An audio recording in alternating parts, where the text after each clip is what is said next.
आइए जानते हैं आज की कुछ अंतर्राष्ट्रीय खबरों को। पहले एक नजर आज की हेडलाइंस पर। आतिशी ने ली दिल्ली के सीएम पद की शपथ, इन विधायकों को मिली कैबिनेट में जगह। भले ही सीएम बन गई लेकिन भावुक हूं, आखिर किस वजह से आतिशी ने कहा ऐसा।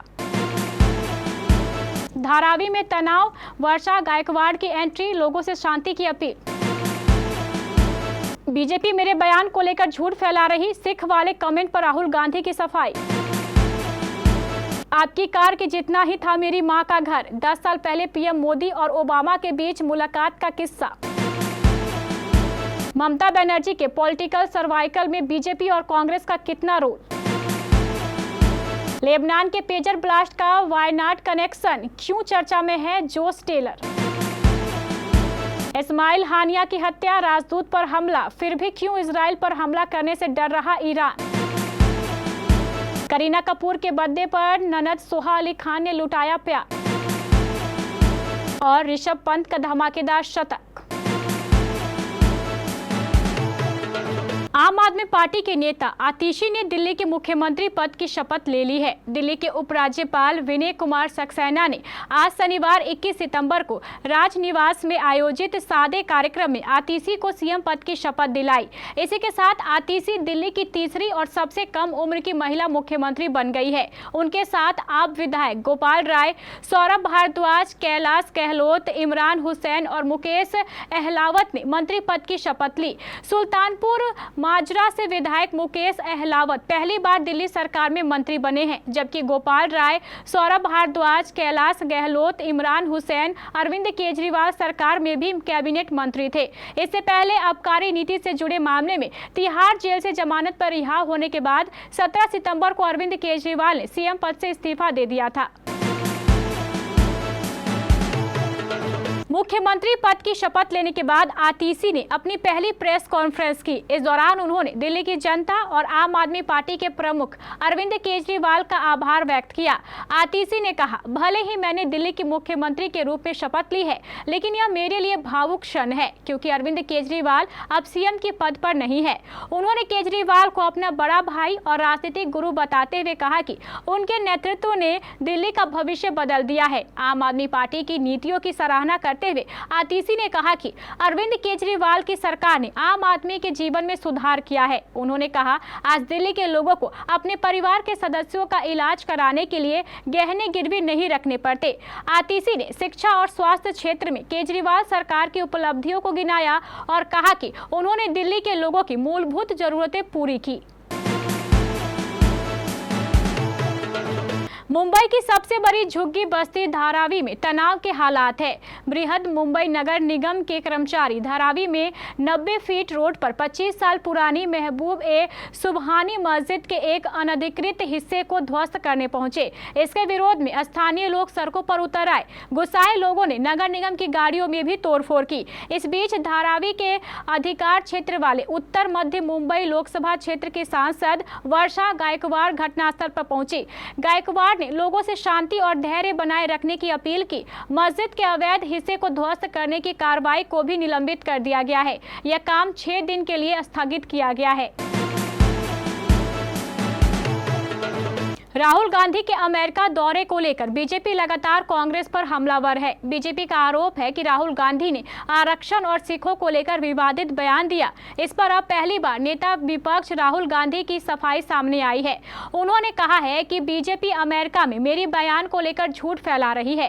दरअसल 10 सितंबर को राहुल गांधी ने वॉशिंगटन डीसी में एक सभा को संबोधित करते हुए कहा था कि लड़ाई इस बात को लेकर है कि क्या एक सिख को भारत में पगड़ी पहनाने की अनुमति है या एक सिख को भारत में कड़ा पहनने की अनुमति है या एक सिख को गुरुद्वारा जाने की अनुमति है। लड़ाई इसी बात को लेकर है और यह सभी धर्मों के लिए है। प्रधानमंत्री नरेंद्र मोदी की विश्व नेताओं विशेषकर अमेरिकी राष्ट्रपतियों के साथ जुड़ने की क्षमता और गहरे संबंध बनाने की चर्चा अक्सर होती है। अंतर्राष्ट्रीय बैठकों में उनके साथ रहने वाले अधिकारियों का कहना है कि पीएम मोदी व्यक्तिगत स्तर पर वैश्विक नेताओं से जुड़ते हैं, अपने जीवन के अनुभवों का उपयोग करके सांस्कृतिक और जियोपॉलिटिक्स मतभेदों को पटाते हैं। प्रधानमंत्री मोदी की अमेरिका यात्रा के मौके पर अमेरिका में भारत के मौजूदा राजदूत और पूर्व विदेश सचिव विनय बात्रा ने 2014 की मोदी की पहली अमेरिका यात्रा को जुड़ा एक यादगार किस्सा शेयर किया। उन्होंने बताया है कि किस तरह प्रधानमंत्री मोदी और पूर्व अमेरिकी राष्ट्रपति बराक ओबामा के बीच एक भावुक आदान प्रदान हुआ था, जिसमें प्रधानमंत्री मोदी ने बराक ओबामा से कहा था कि जितनी बड़ी आपकी गाड़ी है उतना ही बड़ा मेरी मां का घर था। राजनीतिक विरोध उतना खतरनाक नहीं होता, लेकिन अपने लोगों का खिलाफ खड़े हो जाना बहुत खतरनाक होता है, खासकर तब जब जनता का गुस्सा भी उबालने लगे। और कोलकाता रेप मर्डर केस में ममता बनर्जी के साथ यही सब हुआ है। आरजी कर मेडिकल कॉलेज और अस्पताल में जूनियर डॉक्टर के साथ रेप और उसकी हत्या के बाद ममता बनर्जी के खिलाफ बीजेपी और कांग्रेस नेताओं के आक्रामक होने का तो हक बनता है, लेकिन सुखेंदु शेखर रॉय और शांतनु सेन जैसे टीएमसी नेताओं का बागी बन जाना ममता बनर्जी के लिए बड़ी मुसीबत थी। और उससे भी बड़ी मुसीबत थी ममता बनर्जी के भतीजे अभिषेक बनर्जी का सरकार के एक्शन लेने के तरीके से खफा हो जाना। मगर अंत भला तो सब भला, ममता बनर्जी ने जैसे तैसे बेकाबू हालात पर पकड़ तो बना ही ली है। लेबनान में हजारों पेजर फटने से लगभग 20 लोगों की मौत हो गई और बड़ी संख्या में लोग घायल भी हुए हैं, जिसमें अधिकतर हिजबुल्लाह के लड़ाके बताए जा रहे हैं। दुनिया भर में इस बात की चर्चा हो रही है कि आखिर पेजर किस कंपनी के जरिए हिजबुल्लाह के पास पहुंचे। इन सब के बीच इन धमाकों का एक हैरान करने वाला केरल कनेक्शन भी सामने आया है। दरअसल हिजबुल्लाह ने इन धमाकों के लिए इजराइल को जिम्मेदार ठहराया है। वहीं इजराइल ने अभी तक प्रत्यक्ष तौर पर इसकी जिम्मेदारी नहीं ली है। धमाकों के बाद दुनिया यह समझने की कोशिश कर रही है कि कैसे इजरायली जासूसी एजेंसियां पेजर के जरिए धमाके करते हैं। आश्चर्यजनक रूप से कंपनियों और सेल फर्मों के मकर जाल में केरल में जन्मे एक व्यक्ति का नाम भी सामने आया है, जो अब नॉर्वे का नागरिक है। पेजर ब्लास्ट के बाद इजराइल और ईरान में विवाद काफी ज्यादा बढ़ गया है। हाल ही में विस्फोट में ईरान के राजदूत मुज्तबा अमानी भी गंभीर रूप से घायल हो गए। उनकी आंख में चोट लगने की बात सामने आई थी। इस घटना को लेकर संयुक्त राष्ट्र में ईरानी दूत ने कहा है कि वो इस हमले पर कार्रवाई करेगा। ईरानी दूत ने कहा है कि ईरान अंतर्राष्ट्रीय कानून के तहत अपने अधिकारों को सुरक्षा करेगा। इन हमलों के लिए लेबनान और ईरान ने इजराइल को दोषी ठहराया है। बता दें कि इससे पहले तेहरान में हमास नेता इस्माइल हानिया की हत्या कर दी गई थी। इसके बाद ईरान ने कहा था कि वो इस हत्या का बदला लेगा, लेकिन उन्होंने अभी तक इजराइल पर कोई हमला नहीं किया है। माना जा रहा है कि ईरान एक पूर्ण युद्ध और बड़े नुकसान से बचने की कोशिश कर रहा है। वहीं अब अपने राजदूत पर हुए हमले के बाद ईरान क्या कदम उठाएगा, इसको लेकर अभी भी चिंता बनी हुई है। बॉलीवुड एक्ट्रेस सोहा अली खान ने अपनी भाभी यानी करीना कपूर के लिए सोशल मीडिया पर स्पेशल पोस्ट शेयर किया है। इस पोस्ट में एक्ट्रेस ने करीना के साथ कई सारी तस्वीरें शेयर कर उनको जन्मदिन की बधाई दी है।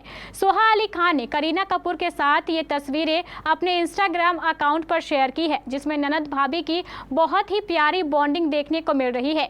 सोहा की शेयर की गई इन तस्वीरों में से एक में सोहा और करीना अपने बच्चों के साथ पोज देते हुए नजर आ रही हैं। भारत ने बांग्लादेश के खिलाफ पहले क्रिकेट टेस्ट के तीसरे दिन ऋषभ पंत ने धमाकेदार बल्लेबाजी करते हुए 125 गेंदों में शानदार शतक जमाया और पूर्व भारतीय कप्तान महेंद्र सिंह धोनी के 6 टेस्ट शतक की बराबरी भी कर ली। हालांकि पंत अपना शतक पूरा करने के बाद 9 रन और जोड़ पाए और मेहंदी हसन मिराज की गेंद पर कैच आउट हो गए। पंत अपने 109 रनों की पारी में कुल 128 गेंदों का सामना किया। इस दौरान उन्होंने 13 चौके और 4 छक्के लगाए। भारत ने तीसरे दिन बांग्लादेश के खिलाफ अब तक 450 रन से अधिक का स्कोर खड़ा कर दिया है।